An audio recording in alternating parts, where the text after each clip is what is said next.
न लेफ्ट न राइट, अब गूंजेगी केवल सनातनी आवाज। India speak daily. नमस्कार आईएसडीएंस। ये जो साक्षात्कार हमने किया है वो थोड़ा पहले किया था, यानी आज दिन में किया था, और शाम में पता चला कि सामान्य जातियों को प्रदर्शन करने के लिए जंतर मंतर पर दिल्ली पुलिस ने परमिशन नहीं दी है। दिल्ली पुलिस ने सीजेपी के लोगों को एयरपोर्ट पर पहुंचकर उनको पत्र दिया, हैंडओवर किया, परमिशन की अनुमति दी, लेकिन ये शायद दूसरी बार है कि सामान्य जातियों ने जो प्रदर्शन की अनुमति मांगी है उनको प्रदर्शन करने की अनुमति नहीं दी गई है। ये साफ साफ दिल्ली पुलिस ने कहा है। ये आप दिल्ली पुलिस का स्क्रीनशॉट देख सकते हैं। और जो सवर्ण आंदोलन की जो एक्टिविस्ट हैं, आरक्षण हटाओ आंदोलन की जो एक्टिविस्ट हैं नेहा दास, उसने भी इसको ट्वीट किया है। लेकिन मैंने ये साक्षात्कार पहले ले लिया था, और ये एक सामान्य जाति का एक युवक जिसने भारतीय जनता पार्टी की प्राथमिक सदस्यता को छोड़ दिया। क्यों? क्योंकि भाजपा यूजीसी कानून पर सामान्य जाति के बच्चों को जन्मजात अपराधी बनाने पर तुली हुई है। तो ये साक्षात्कार आप देखिए। साउंड की क्वालिटी में थोड़ा आपको दिक्कत लग सकती है क्योंकि ऑफिस हमारा अभी शिफ्ट हो रहा है इसलिए, लेकिन बाद में साउंड सही हो जाएगा। आप इसको ईयरफोन लगाकर सुने, आपको बेहतर एक्सपीरियंस होगा। लेकिन सुने ज़रूर, ताकि आपको पता चले कि जो सामान्य जातियों का दर्द है उसको कैसे दबाने के लिए भारतीय जनता पार्टी प्रयास कर रही है, और कैसे एक एक युवक निकल रहे हैं भारतीय जनता पार्टी को छोड़कर, क्योंकि अब वो गुलामी के बंदिश को झेलना नहीं चाहते। तो आप एक्सपीरियंस लीजिए और कमेंट में ज़रूर बताइएगा कि आपको ये साक्षात्कार कैसे लगा। धन्यवाद। देखिए अब आप आगे साक्षात्कार। नमस्कार। इंडिया स्पीक डेली के मंच पर आज हमारे साथ हैं अभिनव राय जी। अभिनव राय जी वैसे तो युवा हैं, परंतु इस समय भारत जो उबल रहा है यूजीसी कानून पर, उस पर ये लगातार सरकार का विरोध कर रहे हैं, और विरोध ही नहीं कर रहे बल्कि भारतीय जनता पार्टी की प्राथमिक सदस्यता से इन्होंने इस्तीफा दे दिया। क्योंकि इन्होंने जब दिया था तो काफी हंगामा भी मचा था, भाजपा के एक निष्ठावान कार्यकर्ता रहे हैं। लेकिन जिस तरह से सवर्ण या कहीं के सामान्य जातियों टारगेट किया इस सरकार ने, उससे सामान्य जातियों में एक गलत मैसेज गया, और सामान्य जाति अब इस भेदभाव को सहने के लिए बिल्कुल भी तैयार नहीं है, और वो हर जगह आपको परिलक्षित होता हुआ दिख रहेगा। हम सीधे अभिनव जी से जुड़ते हैं। अभिनव जी, सबसे पहले तो अभी यही कि आप भाजपा के एक निष्ठावान कार्यकर्ता रहे, काफी काम किया, एकाएक आपने प्राथमिक सदस्यता क्यों छोड़ दी? संदीप भाई, पहले नमस्कार आपको कि आपने अपने न्यूज़ में बुलाया और हमने जगह दी, तो मैं उसके लिए आपका तहे दिल से धन्यवाद करता हूँ। और देखिए 2014 में 14 से पहले क्या होता था नहीं होता था नहीं पता, लेकिन 14 से हम लोग थोड़ा सा जानकारी हमें मिलने लगी राजनीति के बारे में, तो हमने भाजपा को उस समय पसंद किया और उसकी सदस्यता कराई। और हमारे बाप दादा से लगाए सब पहले भाजपा ही थे, तो आगे अब तक चले आ रहे। तो फिर उनको लगा था कि ये पार्टी हम लोगों के लिए आगे के लिए सोचे कि भविष्य में हमारे बच्चों का कल्याण करेगी, हमारे फ्यूचर को मतलब संजोएगी। जो पहले की प्रथा चली आ रही उसको वो नजरअंदाज करके आज के भविष्य को, युवा को आगे बढ़ाए। लेकिन वो क्या रहा है, देखिए अभी तक क्या था कि SC/ST से लोग जो झूठे केस में 89% या 90% जो झूठे केस होते हैं, वो उनमें जो दूसरी जात के OBC या जनरल कैटेगरी के लोग हैं वो सबसे ज्यादा परेशान होते हैं, बाद में वो सब फर्जी निकल जाते हैं। तो आज की डेट में जो गांव का जो कल्चर देखे तो गांव में युवा रह ही नहीं गया है। सब बच्चे जो जिनके पास थोड़ी सी फाइनेंशियल स्थिति ठीक होती है वो अपने बच्चों को तुरंत बाहर कर देता है कि ये काम धाम में ना फंसाएं, अदरवाइज इनका कैरियर खराब हो जाएगा। तो अब क्या हम बाहर भी अगर हम भेज रहे हैं तो जैसे यूजीसी आप लेके आगे यूनिवर्सिटीज में, वहां पे भी क्या होगा, ऐसे हो गया कि मतलब अगर कोई गलती कुछ हो जाती है किसी से तो आप डायरेक्ट ये है कि आप अगर सवर्ण है तो आपके ऊपर केस मुकदमा होकर वहां से फिर आप दोबारा से घर की तरफ लौट आएंगे, आपको पढ़ने का वो भी अधिकार, जो एक अधिकार यहाँ से मिलता था वो भी छिन जाएगा। तो यही सब देखते हुए तो हमने इसका विरोध बड़े लेवल पे किया था। जब इसका यूजीसी का विरोध प्रदर्शन हुआ उसमें भी हम लोग सम्मिलित थे और अपने तरफ से ये करते रहे। तो यही सब देख के जब मुझे बहुत कष्ट और पीड़ा हुई तो इसके चक्कर में मैंने अपनी भाजपा से सदस्यता। ये जो अगर देखा जाए तो भारतीय जनता पार्टी को जो सामान्य जाति है जिसको सवर्ण हम कहते हैं, सामान्य जातियों ने, क्योंकि संवैधानिक शब्द है तो सामान्य जातियों ने सबसे ज्यादा भारतीय जनता पार्टी को सपोर्ट किया, संघ को सपोर्ट किया, भर भर कर वोट दिया। लेकिन भारतीय जनता पार्टी में जब नरेंद्र मोदी जी की सरकार आई तो आते ही 14 में वो आती है और 15 में वो SC/ST एक्ट को मजबूत करती है। उसके बाद वो 18 में SC/ST एक्ट पर सुप्रीम कोर्ट के फैसले पलट देती है। सुप्रीम कोर्ट ने इतना ही तो कहा था कि भाई जांच के बाद ही आपकी इसकी गिरफ्तारी होती है। और अब यूनिवर्सिटीज को बांटने के लिए, छात्रों को बांटने के लिए कोई UGC जो है कानून ले आती है। सुप्रीम कोर्ट ने उस पर रोक लगाया हुआ है, लेकिन ये पीछे हटने को तैयार नहीं है। तो आपको क्या लगता है कि जिस सामान्य जाति ने अपना सब कुछ इस एक पार्टी को, संगठन को बनाने में, सत्ता दिलाने में झोंक दिया, वो इनके साथ इतना दुर्व्यवहार क्यों कर रही है? और 15 से वो लगातार इसकी तरफ उसने कदम बढ़ा दिया। देखिए संदीप भाई, होता क्या है कि हम ये कहते हैं अगर आपने किसी कानून को मजबूत किया है तो ठीक है, अगर उसमें कुछ खामियां हो तो आपने मजबूत किया। लेकिन आप ये बताइए कि अगर आपको कोई झूठा केस करके अगर उसी कानून के तहत फंसाता है और उसकी बिना जांच के अगर गिरफ्तारी और उसके ऊपर केस चल जाएगा तो ये कहाँ का न्याय है? अभी आपने एक केस सुना होगा कि जो 10 या 12 साल तक वो बंदा सवर्ण जात का था, जो 12 साल बाद उसको सुप्रीम कोर्ट से उसको फैसला आया कि वो निर्दोष था, उसको बाद में जेल से छोड़ा गया। बताइए उसके 12 साल में उसने क्या हुआ, उसके कितनी सामाजिक उसका अवहेलना हुई, उसके ऊपर कितने कलंक लगे, कितने दाग लगे, उसके घर में शादी थी वो तक टूट गई थी उसको जेल जाने के बाद। तो ये सारी प्रताड़ना थी, हो रही थी। तो कम से कम इतना तो सवर्ण समाज क्या कह रहा है, आपने कोई एक्ट बनाया इसका विरोध नहीं, लेकिन कम से कम ये तो हो कि किसी को हम निर्दोष को ना फंसने थे, भले 10 गुनाहगार छोड़िए, कोई निर्दोष को सजा ना हो। ये तो इनका वाजपेयी जी का कथन था।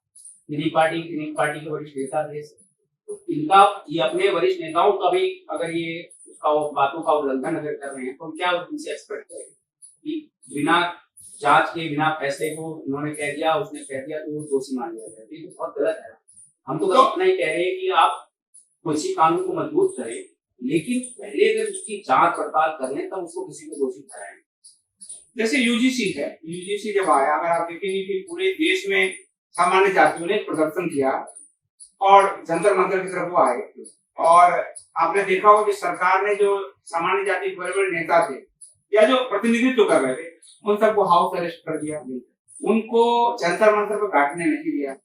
लेकिन वही UGC के सपोर्ट में मौर्य आए थे तो उनको प्रदर्शन भी करने दिया। अभी छात्रों के मुद्दे पर CJP आई, जो कांग्रेस जनता पार्टी, उसको भी करने दिया। तो क्या वो सामान्य जाति को अपना गुलाम समझते हैं, उनको टॉर्चर करते हैं? क्या उनको बोलने का अधिकार भी वो नहीं देना चाहते? तो देखिए, सामान्य जाति के साथ क्या है कि सामान्य जाति के लोगों ने, उनके माँ बाप ने ना इस देश के लिए बहुत कुछ किया है। बनाने का जो सबसे बड़ा काम है, इस देश को बनाने में उनकी बहुत बड़ी भूमिका रही। तो जो बनाता है वो उसको तोड़ने पे कभी विचार नहीं करता। वो नहीं चाहता कि कुछ ऐसा काम करे कि उपद्रव कर दे, ऐसे कर दे, देश को ठोक दिया जाए, आग के हवाले कर दिया जाए। वो बिल्कुल सिस्टम को समझते हैं कि अगर किसी चीज को नुकसान पहुंचाते हैं तो उससे अपना ही नुकसान, क्योंकि जब हम किसी चीज को बनाते हैं ना तो उसको जल्दी हम तोड़ना नहीं पसंद करते। पुराने घर जो हमारे बाप दादा बनाए होते हैं तो उनको तोड़ने की बात आती है कि अब हम तोड़ के कुछ और रिनोवेशन करते हैं, वो चाहते हैं कि इसको ना तोड़ा जाए। तो वही वाली बात है, जिसने बनाया वो जल्दी तोड़ने के प्रयास नहीं करता है, लेकिन जिसने बनाया नहीं वो तो आग लगा देगा, उसको कोई फर्क नहीं पड़ना है। तो वही जब हम लोग जाते हैं सोचते हैं शांति तरीके से किसी भी चीज को, अपनी बात को रखेंगे, तो बस हमारे अंदर गलती है कि हमारी जो हम अपनी बातें हैं बहुत शांतिपूर्ण तरीके से रखना चाहते हैं कि बस बोल के, बता के, समाज को बता के, करके उनको बात को सरकार को समझाया जाए। लेकिन वही दूसरे तरफ क्या होता है, अगर उनको परमिशन ना दे तो अगले दिन आग लगा देंगे, जहां पर मर्जी वहां फूक दिया जाएगा और सरकार भी मौन रहेगी।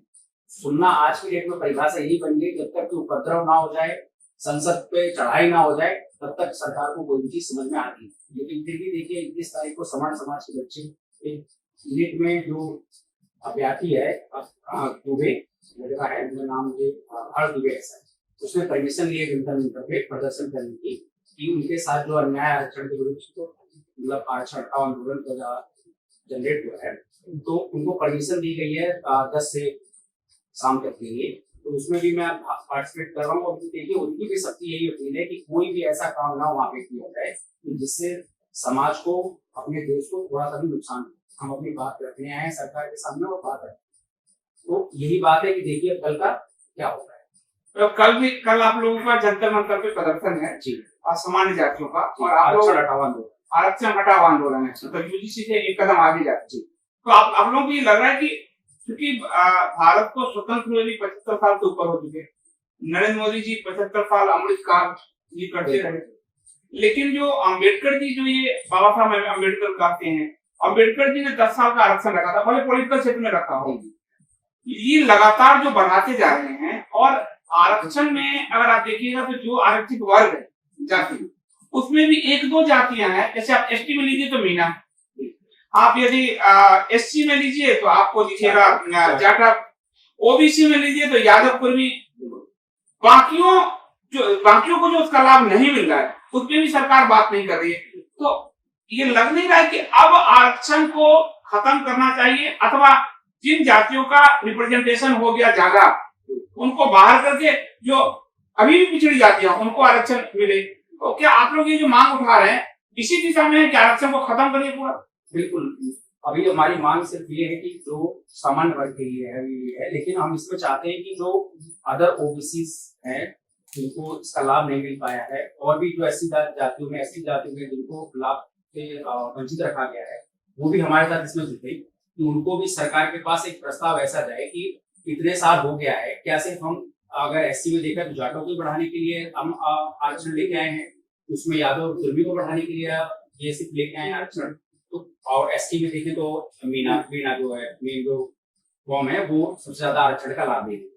तो बाकी इसी चीज पे हमने धरना करें, या तो एक काम करें, या तो एलिजिबिलिटी क्राइटेरिया हटा दिया जाए कि भाई जात के हिसाब से 15 सीटें हैं तो भाई 14 इनको रखना है, या जैसे जैसे मतलब वो है उस तरीके से बांट दिया जाए, फिर तो एग्जाम की जरूरत ही ना पड़े।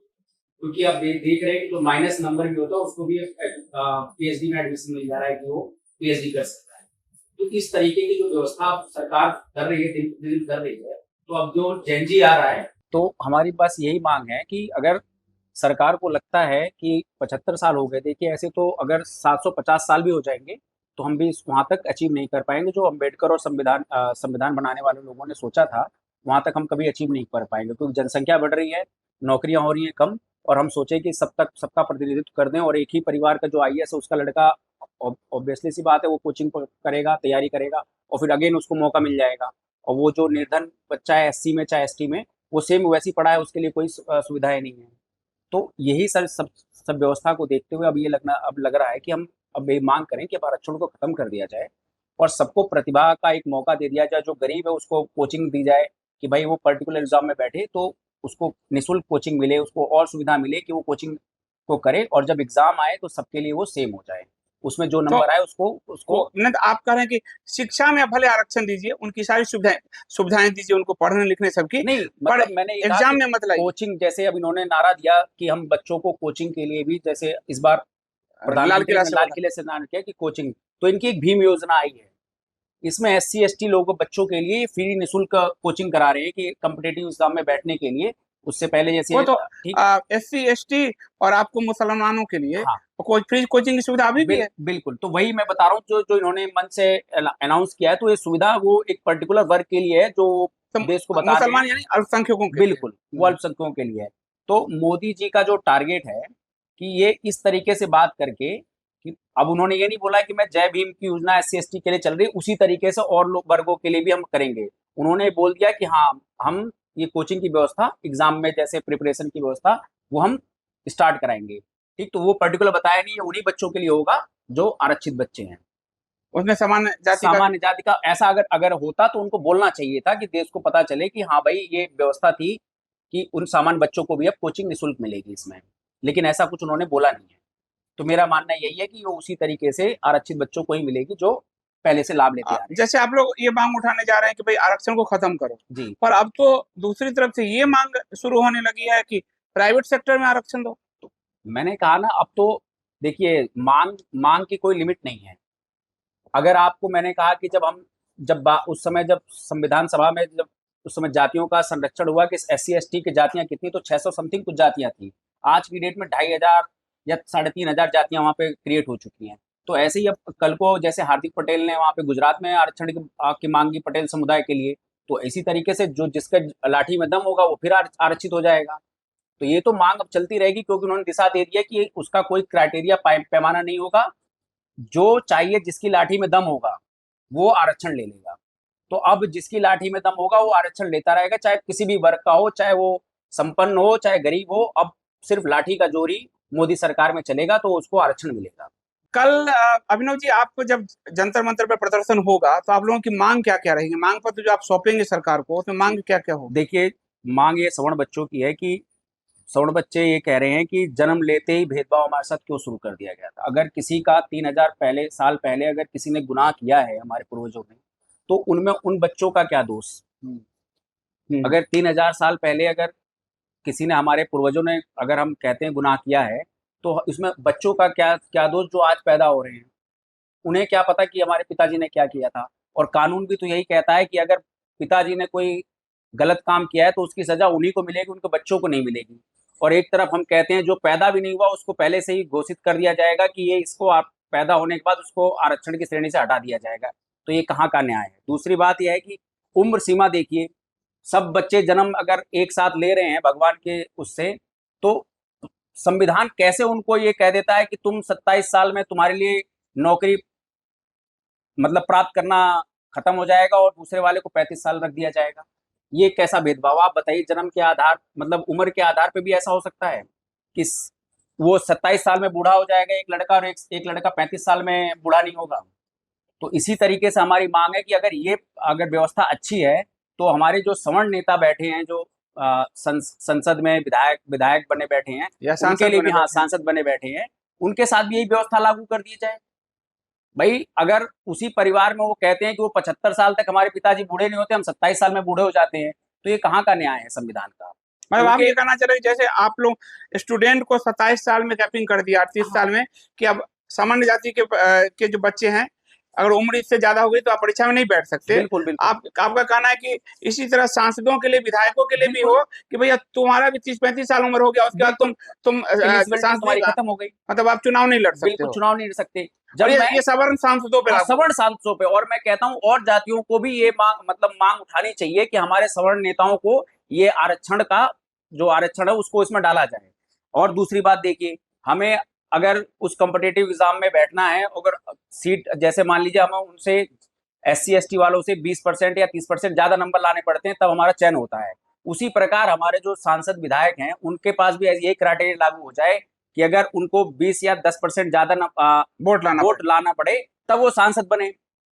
ठीक है, मतलब तब उनको ये सामान्य जाति के लिए कह रहे हैं बिल्कुल कि सामान्य जाति के समाज पर जो नियम तुम लोगों ने लगाया है कि हमारे बच्चे 30 साल होगा, 27 साल होगा तो परीक्षा देने के सीमा से बाहर हो जाएंगे, उसी तरह आप जो सवर्ण सामान्य जाति के सांसद विधायक हैं, आप भी 30-35 के बाद आप सांसद विधायक का चुनाव लड़ने के योग्य नहीं रहेंगे। ये आप पर लागू होना चाहिए। दूसरा ये कह रहे हैं कि जैसे सामान्य जाति को अधिक मार्क्स लाना पड़ता है, 80%, 90% लाए, कोई 30% में SC ST वाले सेलेक्ट होते हैं, उसी तरह चुनाव जब हो और आपके अगेंस्ट कोई दलित व्यक्ति खड़ा है तो उसको यदि वोट मिलता है 10%, तो आपको 30% लाना पड़ेगा, तब आप जाएंगे, क्योंकि आप अपने समाज का प्रतिनिधित्व नहीं कर रहे हैं, आप अपने सामान्य जाति के समाज के साथ धोखा कर रहे हैं। सत्ता में आप जाते ही आप वहां पर SC ST OBC का राग अलापते हैं, और वोट लेने के समय आपको ब्राह्मण चाहिए, क्षत्रिय चाहिए, भूमियार चाहिए, वैश्य चाहिए। तो इसलिए आप पर ये क्राइटेरिया लागू होना चाहिए जो आपके समाज पर लागू है। यही आप शायद मांग कर रहे हैं। जब जो कानून हमारे ऊपर बच्चों के लिए ठीक है तो बड़ों के लिए भी ठीक होना चाहिए। अगर विकास इसी चीज पे, आरक्षण के ऊपर ही है, तो मैं समझता हूं कि अगर नेताओं के ऊपर भी यही लागू हो जाएगा तो विकास इस देश का और अच्छे से हो सकता है। तो अन्य जाति के लोगों से मांग करता हूं कि सवर्ण नेताओं के ऊपर भी ये अप्लाई कराया जाए, तो देश का जो पिछड़ा समाज है या जो दलित समाज है उनको विकास का और फायदा मिलेगा। तो यही मेरी मांग है वहां पे। तो कल ये जो है अभिनव जी जा रहे हैं, ये इन्होंने पर्चे जो है काफी छपवाए हैं, और ये पर्चे वो कल वहां बांटेंगे। और जो सामान्य जाति के बच्चों का, समाज का कल जंतर मंतर पर आंदोलन हो रहा है, उस पर सरकार की भी नजर होगी, क्योंकि सरकार पहले इनको रोक चुकी है, यूजीसी के खिलाफ नहीं करने दी है, लेकिन कल सरकार ने प्रदर्शन की अनुमति दी है। तो देखते ही ये समाज अपनी बात को कितना रख पाता है, कितना प्रेशराइज कर पाता है। जैसे सीजेपी ने प्रेशराइज किया और धर्मेंद्र प्रधान का इस्तीफा उनको देना पड़ा, तो उस तरह से ये समाज कितना प्रेशराइज कर पाता है, क्योंकि लोकतंत्र में प्रेशर ग्रुप की सबसे बड़ी भूमिका होती है। यदि आप प्रेशर ग्रुप बना पाते हो तो आप लोकतंत्र में सफल हो। यदि आप नहीं बना पाते हो, तो सामान्य जाति के साथ यही हुआ कि सामान्य जाति किसी पार्टी से, किसी संगठन का एक झोला ढोने वाला वोटर बन के रह गया, वो अपना प्रेशर ग्रुप नहीं बना पाया, और जिसके कारण उसके बच्चों को जन्म लेते ही अपराधी। यूजीसी क्या है कि सामान्य जाति का बच्चा पैदा हुआ और वो अपराधी हो गया, बिल्कुल अपराधी, अब यूनिवर्सिटी में गया वो अपराधी के रूप में जा रहा है। बिल्कुल। तो ये जो सामान्य जाति के साथ हो रहा है, यदि उस सामान्य जाति के ये जो युवा लोग हैं कल प्रेशर बना पाते हैं, तो एक नई सुबह जो है भारत देखेगी। नहीं भी बना पाते हैं तो ये प्रयास कर रहे हैं, इसके लिए इनको ढेर सारी शुभकामनाएं। और इन लोगों की एक मांग बहुत अच्छी है, जो ये सामान्य जाति के सांसद विधायक हैं, ये अपने समाज के साथ द्रोही हैं, द्रोह कर रहे हैं। इन पर वही पैमाना लागू हो जो सामान्य जाति के स्टूडेंट पर, विद्यार्थियों पे लागू होता है। तो आपका बहुत बहुत धन्यवाद अभिनव राव जी कि आपने एक सत्ताधारी पार्टी की प्राथमिक सदस्यता से अपना इस्तीफा देकर और आप अपने समाज की लड़ाई लड़ रहे हैं। अपने समाज के लिए जो लड़ता है वो निश्चित तौर पर देश के लिए भी और हर किसी के हित के लिए लड़ने वाला होता है, लेकिन जो अपने समाज के लिए ही खड़ा नहीं होता, आप समझिए कि वो समाज में किसी के साथ खड़ा नहीं हो सकता। ऐसे में सामान्य जाति के इस मूवमेंट को यदि सामान्य जाति के लोग आगे बढ़कर सपोर्ट करते हैं तो उनका स्वागत किया जाना चाहिए। बहुत बहुत धन्यवाद अमनवाज।